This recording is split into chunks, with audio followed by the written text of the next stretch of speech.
Hello, good morning to all of you. So, ఆంధ్రప్రదేశ్‌లో ఉన్నటువంటి PG post graduation చేసేవాళ్ళు, అదేవిధంగా కంప్లీట్ అయినటువంటి వాళ్ళు సీఎస్ఐఆర్ గానీ, గేట్ ఎగ్జామ్ గానీ ప్రిపేర్ అవుతూ ఉంటారు. మనలో చాలామంది పేద విద్యార్థులు ఉంటారు.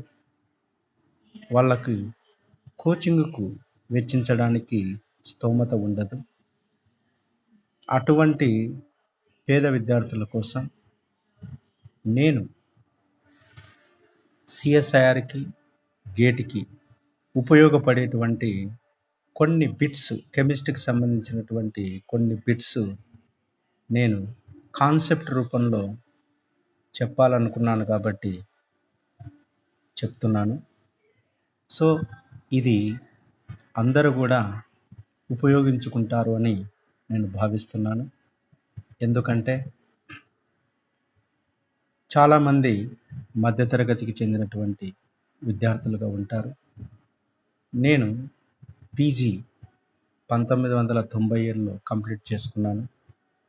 సో, అప్పటి నుంచి ఇప్పటి వరకు నా పరిజ్ఞానం ఉన్నంత వరకు ఏదో కొద్దిగా పిల్లవాళ్ళకి చెప్పాలి అనేటువంటి దృఢ సంకల్పంతో దీన్ని ప్రారంభిస్తున్నాను.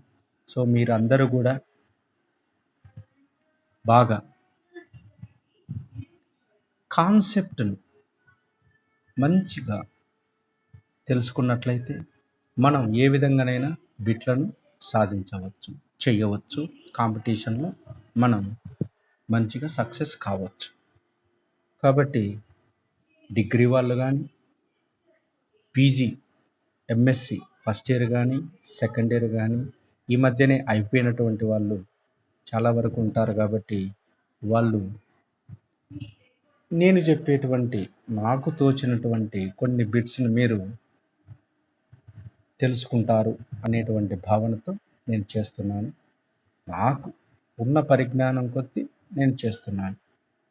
సో, పీజీ అయిపోయిన వాళ్ళు, రీసెర్చ్ చేస్తున్నటువంటి వాళ్ళు ఒక స్థాయిలో ఉంటారు కాబట్టి వాళ్ళకి అవసరమే ఉండదు. ఎందుకంటే వాళ్ళు క్వాలిఫై ఉంటారు మొత్తం అంతా. కానీ కొంతమంది ఇప్పుడు ప్రస్తుతము చదివేటువంటి వాళ్ళకి కాన్సెప్ట్ ఓరియెంటెడ్‌గా కొద్దిగా కాన్సెప్ట్ చెప్తూ దానికి బిట్లు నేను చేస్తూ ఉంటాను.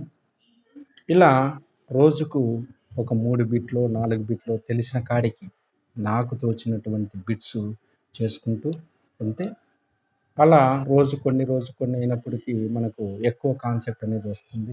నేను సిఎస్ఐఆర్ నెట్ క్వాలిఫై అయిపోయినాను.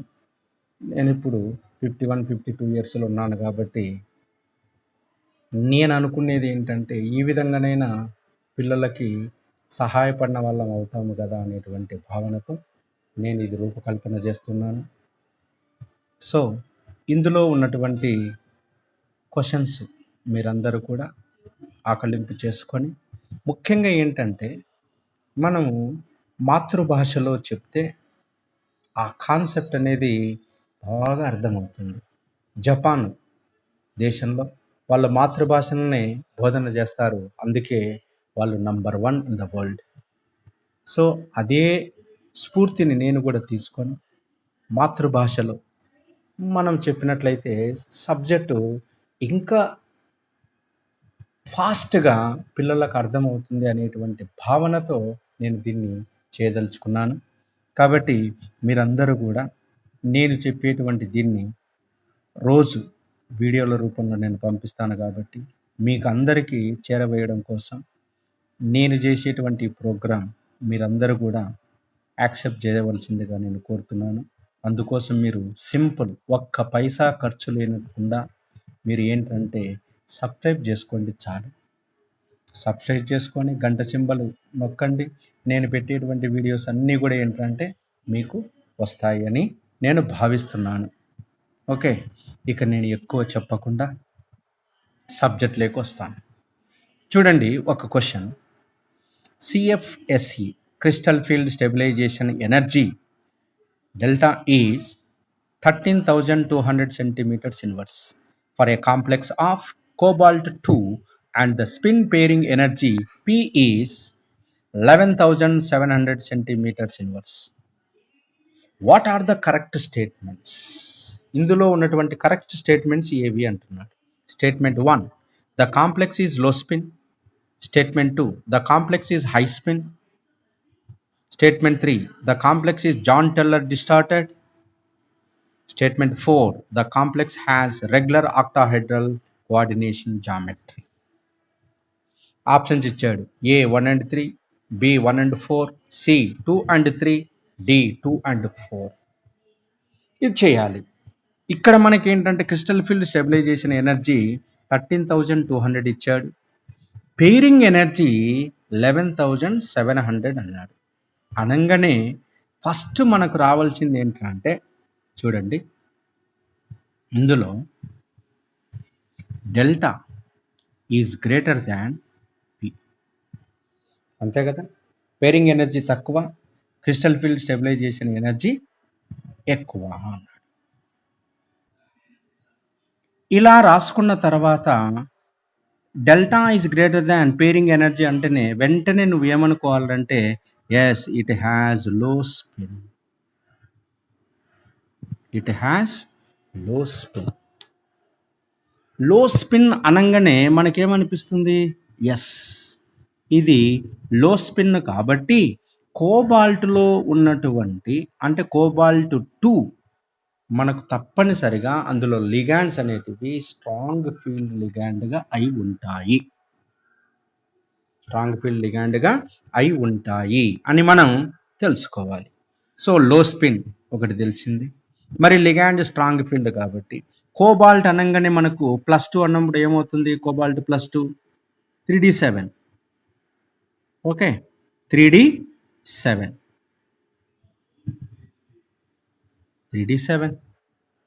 మరి 3d7 అన్నప్పుడు cobalt +2 3d7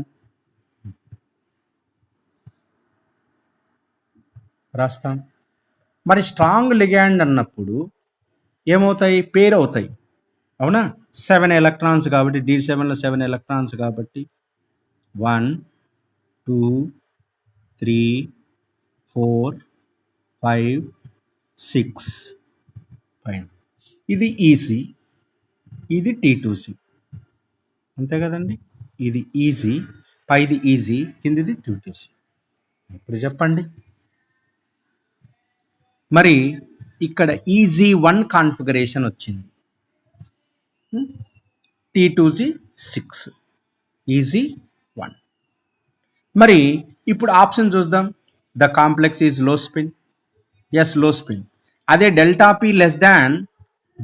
is less than pairing energy అన్నాం అనుకోండి, హై స్పిన్. కాబట్టి the complex is low spin. Okay, complex is low spin, first one correct అవుతుంది. కాంప్లెక్స్ ఈజ్ హై స్పిన్ అన్నాడు, తప్పు. Okay, the complex is Jahn Teller distorted. Jahn Teller distorted ఎప్పుడవుతుంది, EZ1 ఉన్నప్పుడు. EZ1 yes వస్తుందా, వస్తుంది. John teller distortion కిందికి వస్తుంది. So 3 1 3 ఇక 4 కావడానికి లేదు. ఇక్కడ మనకి ఇచ్చినటువంటి ఆప్షన్స్లో ఏముంది చూడండి, 1 and 3, 1 and 4, 2 and 3, 2 and 4 అన్నాడు. కాబట్టి మనకు మ్యాక్సిమం ఏమవుతుందంటే 1 and 3 is correct. 1 and 3 is correct. Okay, right.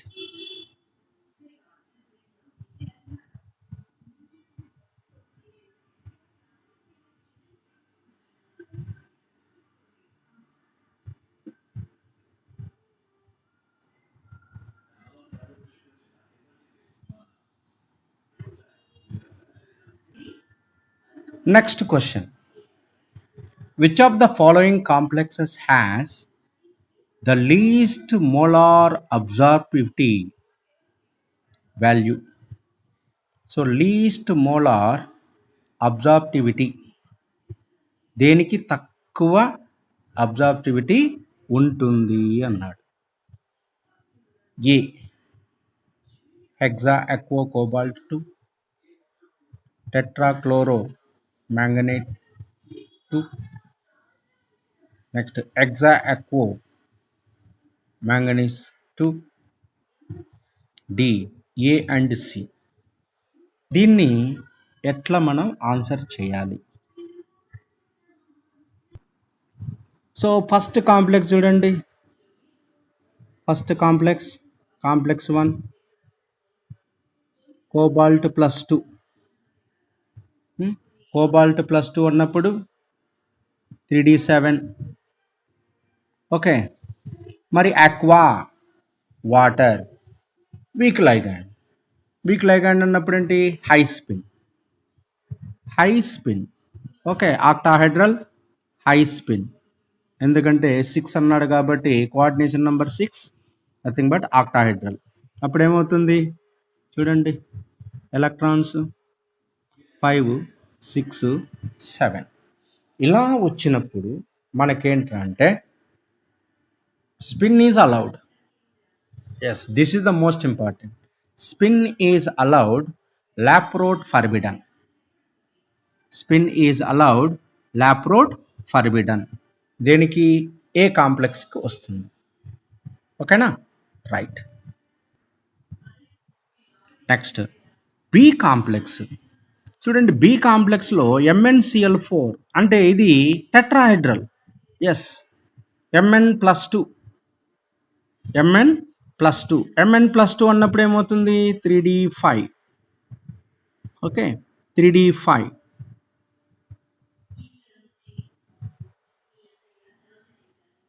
Tetrahedral కదా. 1 2 3 4 5. మరి టెట్రాహైడ్రల్ అన్నప్పుడు ఇక్కడ చూడండి. సో టెట్రాహైడ్రల్ కాబట్టి ఇక్కడ ఏమవుతుందంటే స్పిన్ ఫర్బిడన్, అయితే Laporte partially allowed. Tetrahedral Laporte partially allowed. బాగుంది.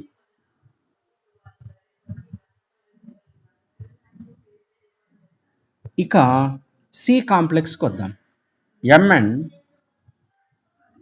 ఆక్టాహైడ్రల్ అవుతుంది, ఇది +5 అంటే 3D5. ఇది 3D5. 3D5.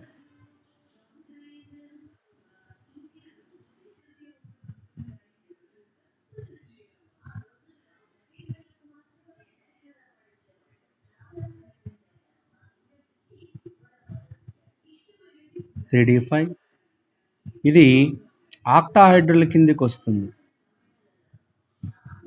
చూడండి, 1 2 3 4 5.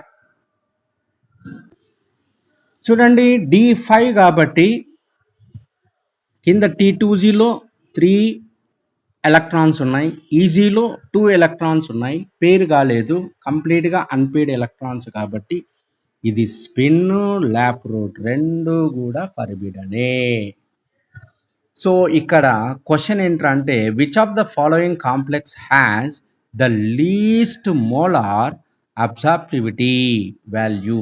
ఏది అన్నాడు కాబట్టి ఎక్కడైతే స్పిన్ ఫర్బిడన్ లాప్రోట్ ఫర్బిడన్గా ఉంటుందో అది తక్కువ మోలార్ అబ్సార్ప్టివిటీ ఉంటుంది. కాబట్టి ఇక్కడ ఆన్సర్ ఏంటి? ఫస్ట్ దాంట్లోనేమో ఒకటి ఫర్బిడను, ఒకటి అలౌడ్. రెండవ దాంట్లోనేంటి? ఒకటి ఫర్బిడను, ఇంకొకటి పార్షియల్లీ అన్నాడు. ఇక మూడో దానికి వచ్చేసరికి ఏంటి? రెండూ కూడా ఫర్బిడన్లే. కాబట్టి రెండు ఫర్బిడన్లే ఉన్నటువంటిది కాంప్లెక్స్ ఏదిరా అంటే సి. కాబట్టి so the answer is C. Answer is C. So ఈ విధంగా మనం దీనికి ఆన్సర్ చేయవచ్చు. అంటే లీస్ట్ మోలార్ అబ్సార్ప్టివిటీ అన్నప్పుడు మనం ఏంట్రా అంటే లాప్రోట్ ఫర్బిడన్, స్పిన్ ఫర్బిడన్ ఎక్కడైతే జరుగుతుందో అక్కడ మనకు లీస్ట్గా ఉంటుంది అనేటువంటి కాన్సెప్ట్ మనకు తెలియాలి. ఓకే, దీన్ని రైట్ ద ఇంక్రీజింగ్ ఆర్డర్.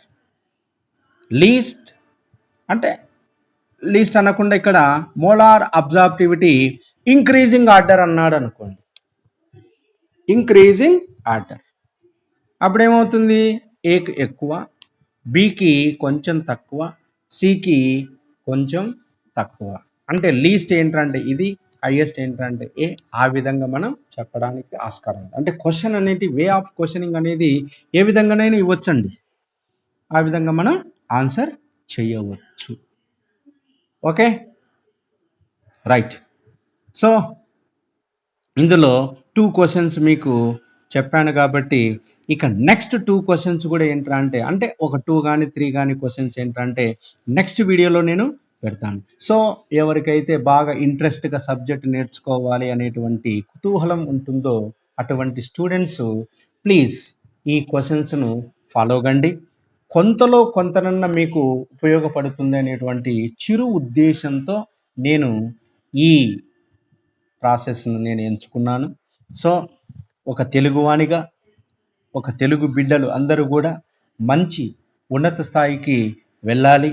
వాళ్ళందరూ కూడా భావి భారత మంచి పరిశోధకులుగా కావాలి కెమిస్ట్రీలో అనేటువంటి ఉద్దేశంతో ఈ ప్రయత్నాన్ని నేను చేశాను. కాబట్టి నన్ను మీలో ఒకనిగా భావించి మీకు ఇంకా కొన్ని వీడియోస్ కావాలని అనుకున్నట్లయితే ప్రోత్సహించాలి.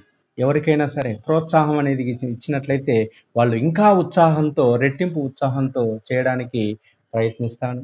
కాబట్టి నేను కూడా ప్రయత్నిస్తాను. కాబట్టి మీ యొక్క అమూల్యమైనటువంటి సబ్స్క్రైబ్ అనేది నాకు ఇంపార్టెంట్. ఎంతమంది అయితే చేసుకుంటున్నారో, ఎస్ నా వాళ్ళు ఇంతమంది ఉన్నారు, నా పిల్లలు ఇంతమంది ఉన్నారు అనేటువంటి భావనతో నేను ఇంకా ముందు చేయడానికి ప్రయత్నిస్తాను. Okay, all the best. Thank you.